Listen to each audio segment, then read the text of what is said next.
Hey guys and girls, welcome to the Dither kick tutorial. Thanks for watching. Today I'm going to show you how I make my kicks, or one kick in particular. I took the kick from my latest track, Bang, which was released on Prospect Extreme.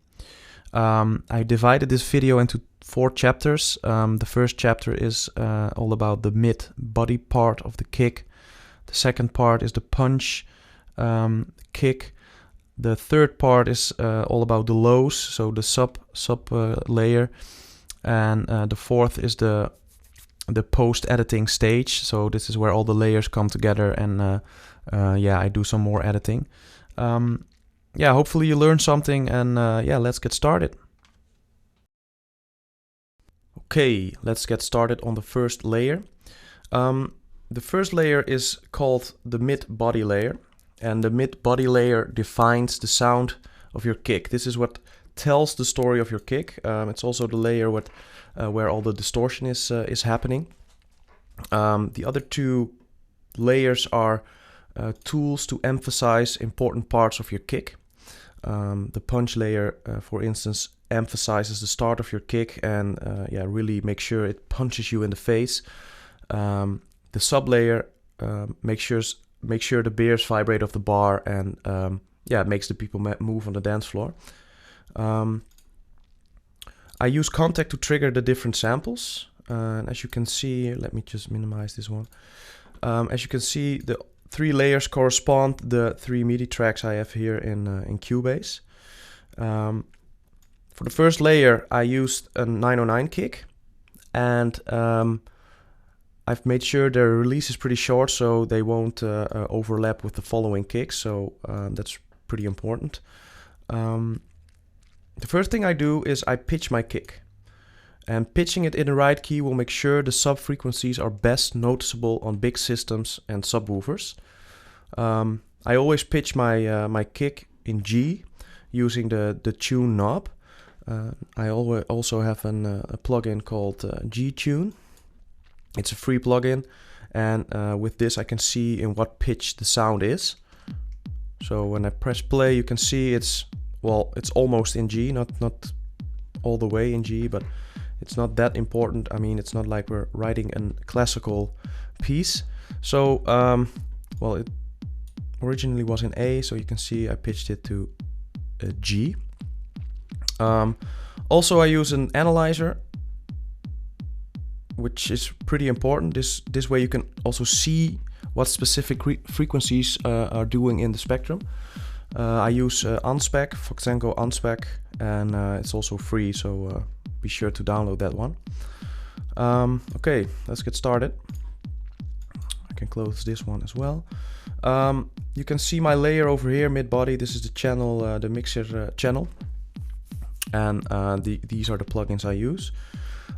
Distorting and editing the frequencies is a time-consuming process, and the order and plugins I use are pretty much random. I mean, I often use these plugins you can see here, but the order may be different. I also use some other plugins as well, which you maybe not see this time.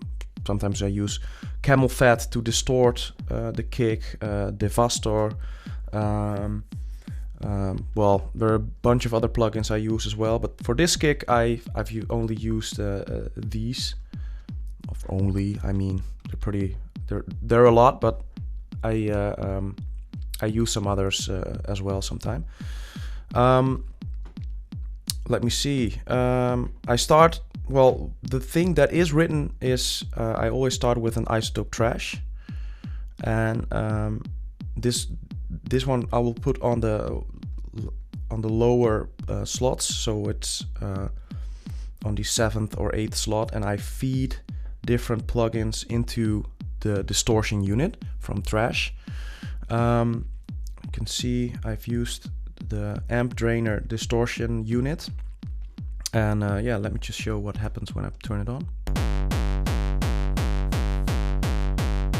So it instantly turns into an old school gabber kick, but that's not what we want. So I'll just feed in the other plugins as well, and I'll show you what they do. Again, this is not a formula I use. I just experiment with this, and you just do the same and experiment till you have something you think sounds nice and you can build with, and yeah, then you can move on to the next steps. The first slot is a bi-filter. It's a filter unit with distortion capabilities, and yeah, it does not do a lot, I think. Just press play. This is pretty cool, I know that fact. But that is not what we want. Okay, so the next plugin is an equalizer. Some pretty extreme settings. Again, no formula about it. I just freaked it around and just played with it until it sounded good. But this already creates that funky flow in it.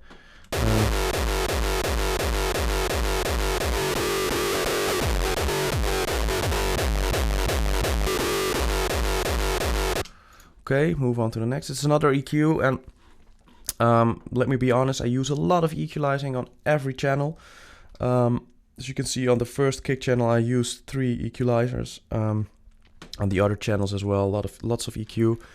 This way you can really fine tune every sound and just make it match with your mix. So be sure to use a lot of EQ. Waves Q10 and quite extreme settings again.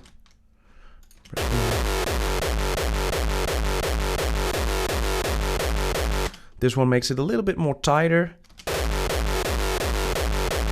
little bit more bass. Whoa filter, not doing that much, I guess.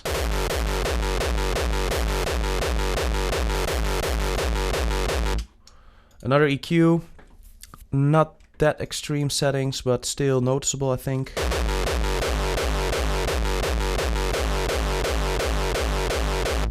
And another bi-filter, which doesn't do a lot as well, I think, but still sounds good. And don't let me forget about the isotope trash again, because there's also a filter unit before the distortion unit.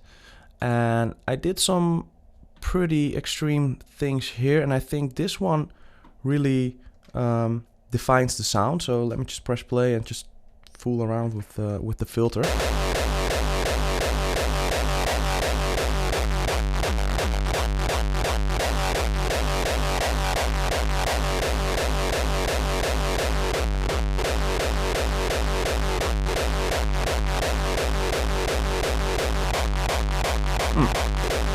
Does do some extreme stuff.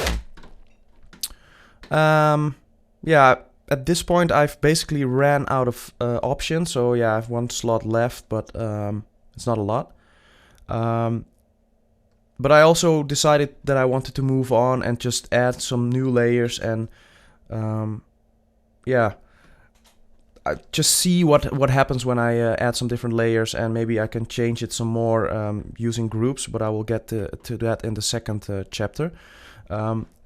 If you look at the frequency analyzer, at last you can see the kick has most of the frequencies in them I want.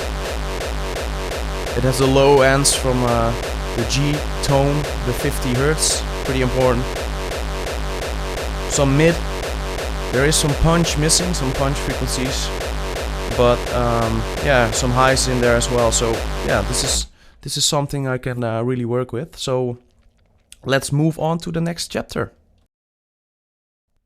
Okay, chapter 2. This chapter is about the punch kick.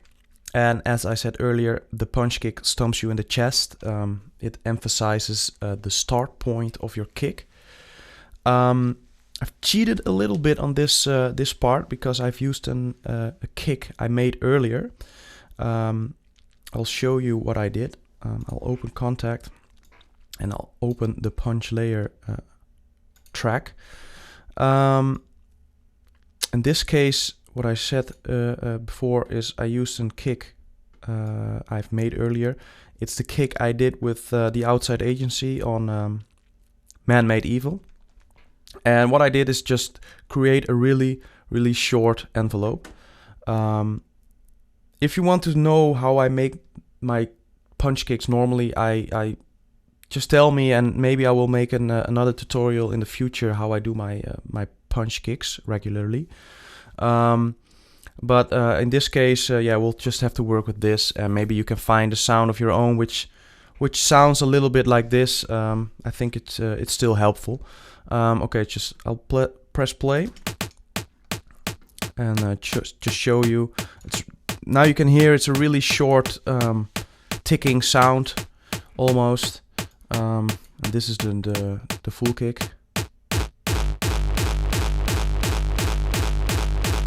And what I did is just pull back the hold key, which is just a form of sustain actually, and just make it really short. Okay, let me just show you the mixer. As you can see here, this is the punch layer. I've really pushed up the volume. My advice is clipping is not bad. Just make sure your master channel at the end of your mixing stage is not clipping. But I mean, single channels in your track definitely can clip, and it makes sure you can create some awesome stuff with it, and also make sure your sounds are pretty loud. So that is what you want as well. So yeah, it's a really short envelope, as you can hear, and I've added a group, and at this group the first two layers come together, and I do this to glue them together, because if you put them together just normally, you can really hear the separate layers, and you don't want that. You want at the end to hear one good sounding kick. I could just show you. Well, that sounds really like shit. You can really hear the punch kick, and you can hear the body part of the kick, and they're not really, they're really separate, not together as one. So I've made a group channel, and I've added a camel fat without any settings, just the initialized setting of camel fat. I think you can just press here clear preset. And what this does is it functions as a limiter, a brick wall limiter, and it really, as I said before, it really glues them together, especially when you add a little bit of more equalizing and maybe some distortion before the camel fat. And the camel fat just makes sure it won't pass the 0 dB level threshold, and it will just press them together. And let me just show you. So at this point nothing really happens, but when I push in frequencies like so, some cool stuff will happen.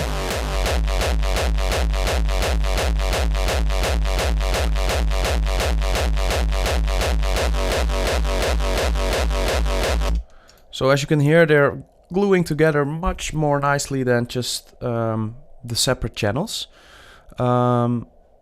And of course I also added some equalizing on the punch kick. So this is the original channel of the punch, and this also gets feed into the camel fat, of course. And this is pretty extreme. Yeah, I just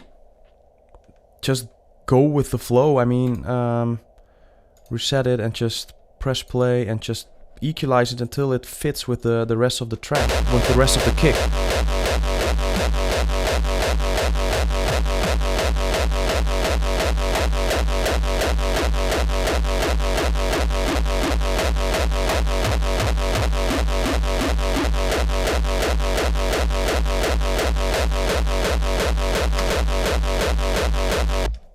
So now it really, they sound like one kick. This is without the punch kick. This is the punch kick with all its equalizing going on.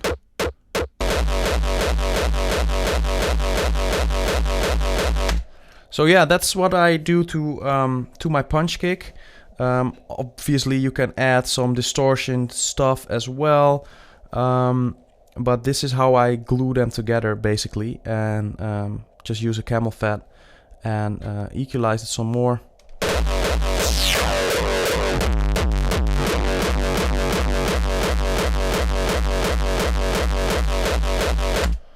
So that's yeah, that's the punch kick for now. Chapter 3, the bass. Okay, so the bass is sub bass is really important to vibrate beers off the bars, makes you sick in your stomach, etc.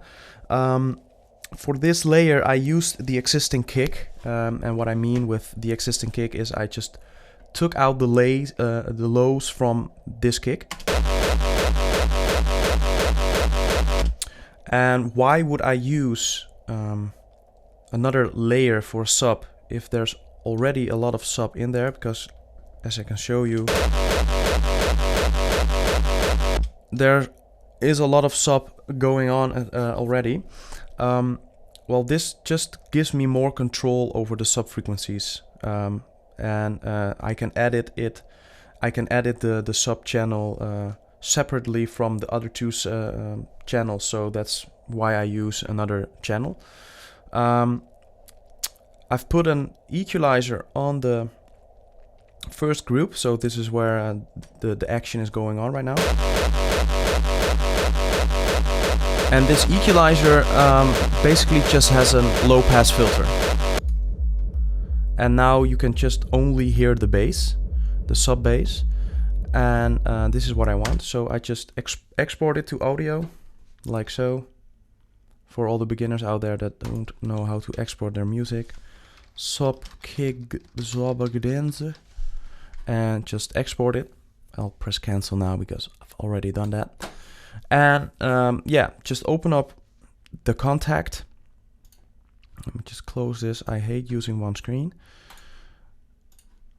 Okay, so this is the third layer, the sub layer, and I've just loaded in the sample. And if I press solo, press play, go to the mixer and pull up the volume, you can hear our freshly made sample.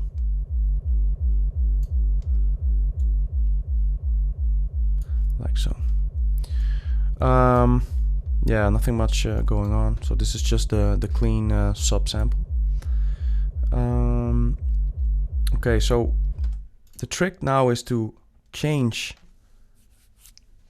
the equalizer's low pass filter into a high pass filter, and what this does is it creates the exact amount of sub, or exact amount of room I need for the sub layer. So just let me pull this down again and press play.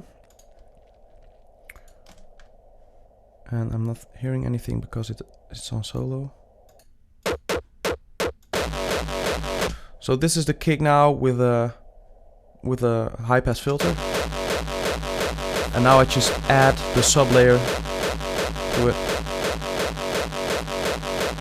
Just let me show you the analyzer as well.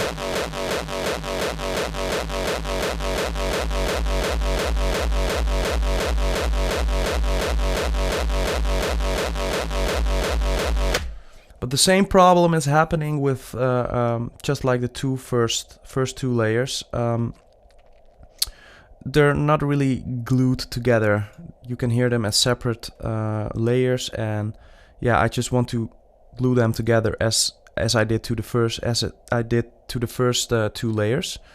But I don't want the sub bass to be processed by the same channel plugins I did for the first two layers. So this is the mid punch group where I did the camel fat trick, and I don't want the sub bass to go into that group as well because it will just destroy it.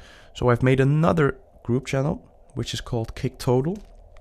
So the sub kick channel will go into the kick total channel like so, and the first two layers go into the mid punch group, but the mid punch group goes into the kick total. So everything comes together in the kick total part. And you can see that as well as I press play. This is the kick. These are all the 3 layers. So, and this is only the sub you're hearing on the kick total. And yeah, I just do another camel fat trick. Initialize the preset and just make it a brick wall limiter again. So there's a tiny little bit thing happening because I'm pushing the sub beyond 0 dB, so it's clipping, it's going clipped into the group, so you can already hear some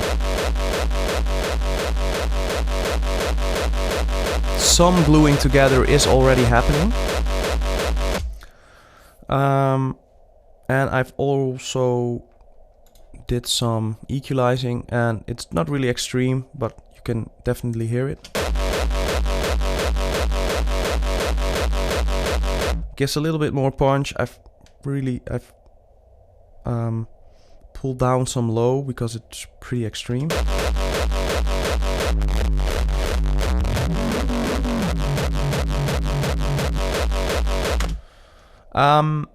Yeah, there's also, I've also put some plugins on the sub channel. This plugin makes the sub frequencies in mono, and you want your sub basses in mono, so it will prevent phase shifts and also make sure the sub bass will sound tight on bigger systems. So this one just makes everything mono. You won't hear it, but it's definitely noticeable on bigger systems. And some EQing.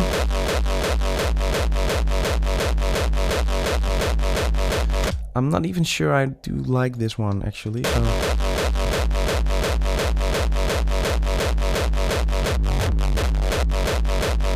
I think I'll just bypass it for now. But yeah, again, you can equalize your sub bass some more and just make it fit. And be sure to oh, that's the autosave. Be sure to yeah, glue them together using camel fat and some equalizer as well. Sure, you can also add some more plugins and maybe distort it, but this is yeah, how I bring my 3 layers together. And now I just export the kick, and I can move on to the 4th chapter, and that is the final chapter, and we'll do some post-editing to make the kick yeah, even better and more fine-tuned, and yeah, let's just make it kick ass. Okay, the final chapter, post-editing. Yeah, I've loaded the kick we made into Cubase as an audio waveform. As you can see here, the full kick waveform is loaded into here. If I press play, you can hear what we've made. Now you can easily cut up the waveform as you please, and yeah, maybe even change the envelope of the kick, and I mean like so. You can cut this like so, and maybe you can make these parts softer and these louder, and this will also change the vibe of the kick. Of course, this doesn't really sound that good, but just to show you what I mean, you can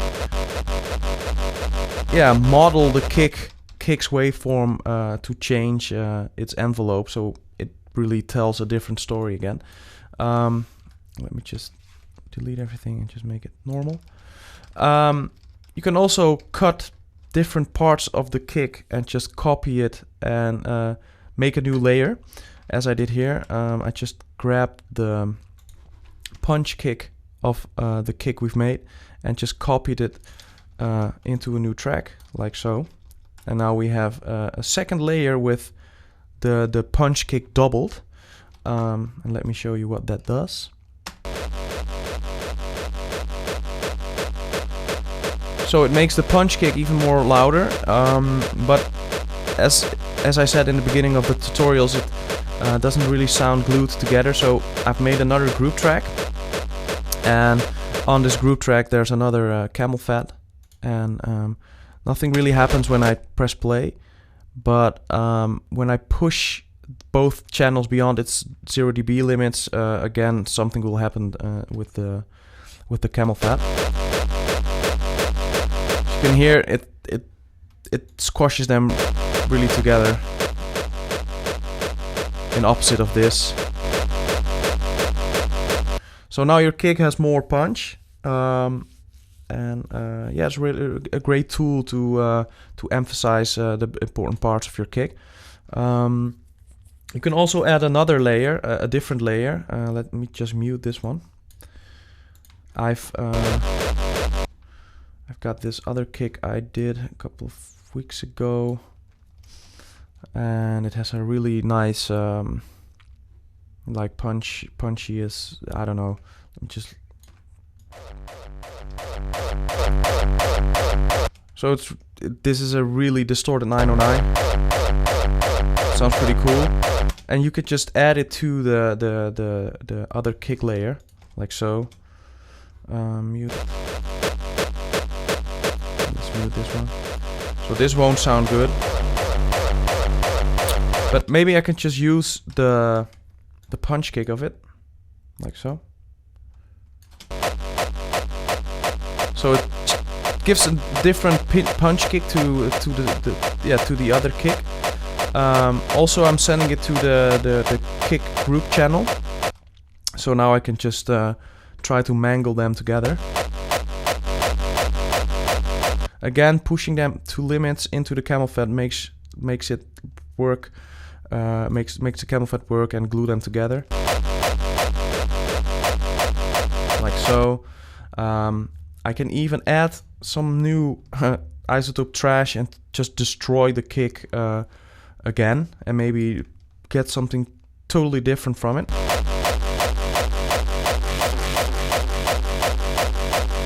Some EQing.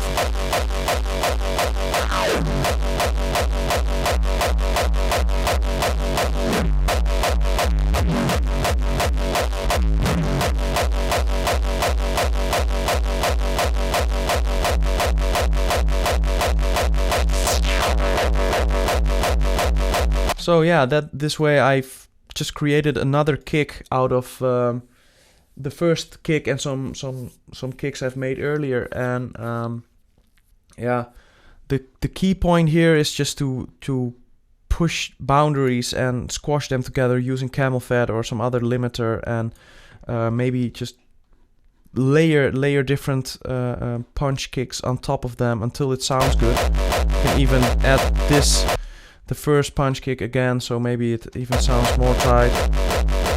No, it doesn't, but well, you know. So this was the kick we made. This is with extra layer, with camel fat squashed together, so. Or add a new layer, destroy, and just get a completely new kick, but with with all the good parts you've already made before, and just adding new layers just to emphasize it and make it better. And in the end you get a good sounding kick. So yeah, that's the tutorial. Key points are just experiment a lot. Don't believe everything I say, but I hope you learned something. Pitch your kick in G. I mean, the sub frequencies are really important. Clip the shit out of your kicks. Red doesn't mean bad; it means good, in my opinion. Use an analyzer. Use lots of EQ. Bounce it, rearrange it, add more effects, repeat. You know the drill.